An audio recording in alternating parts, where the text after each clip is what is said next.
Welcome to the Nefertiti Tourist Channel on YouTube. It is presented to you by the Egyptian researcher and lawyer, Mr. Saleh Attia. It appears that the crimes committed against one of the most famous kings of ancient Egypt, Tutankhamun, are not over. Where a storm of controversy and condemnation was raised about the exposure of the golden mask of Tutankhamun at the Egyptian Museum to deliberately distort the unique mask in the world. Egyptian archaeologist, Professor Monica Hanna. Details of the incident via tweets on Twitter. She said that the mask was discovered in October 2014. Where one of the Morrison in the Egyptian Museum opened the cabin that kept the archaeological mask to change the lighting scout. Unfortunately, the mask has been stirred and not sound. This led to the separation of the chin of the mask, which was complex in the manner of the lover and lover in the mask. The next day, the mermo that caused this disaster decided to restore the chin and paste it with the mask with an epoxy gum, to return it to its place again. And that without the knowledge of the restoration committee, or under the supervision of any scholars. Unfortunately, this led to a strong arrogance in the chin of the mask. As the adhesive material on the chin was asked from the back, which led to the distortion of the great antiquities. Monica Hanna, director of the restoration of the Egyptian Museum, is the wife of the Morsh, who causes this disaster. She sanded the remaining adhesive on the mask, which resulted in the masks of mask. 5 of the jealous murmurs published this information and pictures. The Minister of Antiquities, Dr. Mamdouh al-Damati, was informed in late October 2014. Where the Minister of Antiquities visited the Egyptian Museum on November 17, 2014. He arbitrarily conveyed the 5 mermans who reported the incident and reprimanded the workers to publish this information. He stressed the procedures for preventing photography for Tutankhamun's mask. Archaeologist Monica Hanna announced that the societal campaign to monitor heritage and archaeology provide all the evidence available to the public prosecutor in a communication about this disaster. The tweeters on Twitter alternated by commenting and uploading pictures of the catastrophe before and after, distorting the impact and denouncing negligence and corruption. While some reported news about the museum administration attempts to hide this crime by changing the lighting and making it faint so that the deformation that occurred in the form of the chin that was strictly glued to the chin is not discovered. The surprise was the statements of the Egyptian Minister of Antiquities, Dr. Mamdouh al-Damati, to the Egyptian official news agency, Cairo, and the satellite channels. It denied that the Tutankhamun's mask, which is currently in the Egyptian Museum, was expedited to break while cleaning it. He also denied his restoration and paste in a wrong way that resulted in it. He stressed that no committee was formed from the ministry or German experts to examine the mask. He explained that the mask of King Tutankhamun had undergone a year ago to regular patrol maintenance. He did not move from his location and the lighting did not change to hide any defects. He pointed out that the reason for the spread of that comment is the presence of differences between the museum workers and its restoration director. Despite the circulation of images of distorted mask on social media, the minister called on all media and journalists to go to the museum to see the mask and photograph it, to ensure the safety of the mask. Stressing that even non-specialists will be able to see the truth and ensure that there are no traces of damage to the mask. The holdings of King Tutankhamun, including his golden mask, included holdings between the ancient Egyptian antiquities. And that since he discovered the golden mask of King Tutankhamun in 1922. The mask of the mask dates back to the year 1323 BC. The golden mask weighs 11 kilograms of pure gold. It is designed with high craftsmanship and accuracy.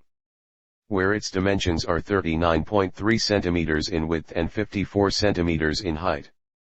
The mask is topped by the royal head covering Pharaonic. And the front with royalty and protection represented in the eagle and cobra. The mask was covering the head of the king's mummy, which is covered in its coffin.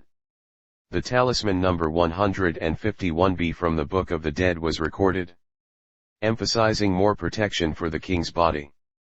According to ancient Egyptian beliefs, The artist meant me by representing the honest precise details so that the soul of the deceased king could be guided to his body at other times and then had to resurrect him. The gold panels used in the mask have been formed by heating and rods. Obsidian and quartz stones were used to form eyes and lucre in forming eyebrows and eyelids. The chest is also decorated with a necklace of semi-precious stones and colored glass that ends with the heads of the falcon. This is revealed by an official memorandum submitted by members of the Traffic Committee on the effects offered within the Egyptian Museum during October 2014. Its content is followed. That during the passage of the committee in the Topstia, on Sunday, corresponding to October 26, 2014, I noticed a warming of King Tutankhamun's mask, and the presence of a noticeable and exaggerated adhesive substance around the chin is remarkable for the severity, and this is not appropriate for the position of the Egyptian Museum, which is considered the castle of Egyptian antiquities. The memorandum includes the signing of 10 more chemists from the Traffic Committee members on the museum's holdings, where Dr. Mahmoud al-Halaji, director of the Egyptian Museum, referred it to the Director General of Restoration to take legal measures regarding the incident. In August 2014, while changing the lighting bulb of the mask or the specialist, it is observed in the beard, she fell from her place. Immediately, the mask was downloaded to the restoration laboratory, and the beard was attached to the epoxy gum. It is an allowed material using them in the restoration of mineral effects. And if there is a dispute between the different schools of restoration on how to use it, and when using the MM2 epoxy gum, it was used a little excessive than what is required. This was what appeared at the beard fusion area with the mask. The matter was presented to German expert Christian Esel, an expert in metal restoration, who suggested removing the adhesive epoxy glue used to paste the chin of Tutankhamun mask, and about his scientific opinion in the adhesive process after examining the mask. Ickman explained during a press conference held at the headquarters of the Egyptian Museum that the material used can be removed and the mask is restored properly, adding that the mask chin was previously separated and it was likely to move from its place over the years. The American Associated Press news agency quoted Ickman as saying, "There is a committee of experts consisting of restoration scholars, antiquities, and nature and scientists specializing in studying materials in order to develop a plan to re-preserve the mask and return it to what it was. And that the work includes 3 stages, which are first to separate the previous restoration. Second, preparing integrated studies on the mask technically and historically. Third, reinstalling beard. Until now we have found 1 scratch in the mask and we cannot say if it is old or modern." Ickman added that there are many opinions about the epoxy gum used to paste the beard, and whether it represents an actual risk or not, stressing that this article can be removed with some mechanical processes in a way that does not pose any risk to the mask, which is one of the most important holdings of King Tutankhamun and one of the most important antiquities in the Egyptian Museum. Dr. Khalid Al-Anani, Minister of Tourism. There is no deformation or coloring in the entire mask, as gold is not affected by the epoxy glue at all.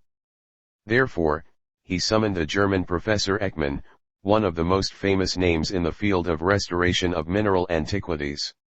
And he has reached these results that we have reached. It is that the mask is safe, the beard has not broken, and there is no change in colors. But the restoration could have been better than this. Therefore, we will not only remove the excessive material, but also the entire epoxy gum. The beard will be repeated again in a better scientific style, and we will decide which substance that will be used in the pasta, as we have not yet settled on any substance that will be used in this process." And the British newspaper The Guardian was concerned with the efforts to restore the mask of King Tutankhamun in Cairo, after his chin was broken, then paste using a gum called epoxy gum.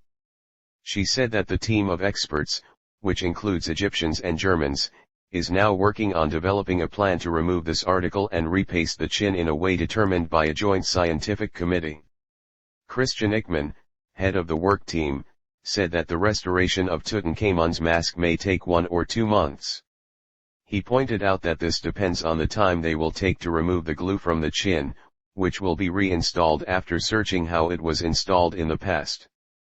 The Guardian quoted Ickman as saying in statements after a press conference with the Minister of Antiquities, Dr. Mamdouh al-Damati, and the General Supervisor of the Grand Egyptian Museum Project, Tariq Tawfiq, "We have some doubts now. We do not know to any depth of gum income to the chin. We do not know the time we will take to remove this gum from the chin. We try to do the restoration work in a mechanical way. We use wooden sticks and then there will be another strategy to heat the glue. It is misfortune that the material is gum and is a substance that is not soluble." Ickman explained that the restoration experts will conduct a detailed study on the old methods and the materials used to make this mask. "Certainly, we will use this opportunity to gain more information on how to industry." Al-Damati stated that after the completion of the restoration and study of the mask of King Tutankhamun, he will be transferred to a new show in the room designated for its display in the Egyptian Museum in editing. In turn, the Egyptian Museum announced the liberation that it received about 29 local and international TV channels and 42 cameras for various newspapers to photograph the restoration of the golden mask of King Tutankhamun, which was transferred to the 55th hall of the museum on October 10 for its restoration. This is after the wrong restoration of the mask with an epoxy gum, which occurred in August 2014. And the golden mask of King Tutankhamun weighs 10.32 kilograms of pure gold and its height is 54 centimeters and its width is 39.3 centimeters and a depth 23.5. This piece number 60,602. In the records of the Egyptian Museum, but Howard Carter discovered the cemetery of King Tutankhamun in his record give it number 256A. This unique art piece has been manufactured by the welding, installation and road system. Wait for us in other parts. Do not forget to subscribe to the channel. With regards, Saleh Attia.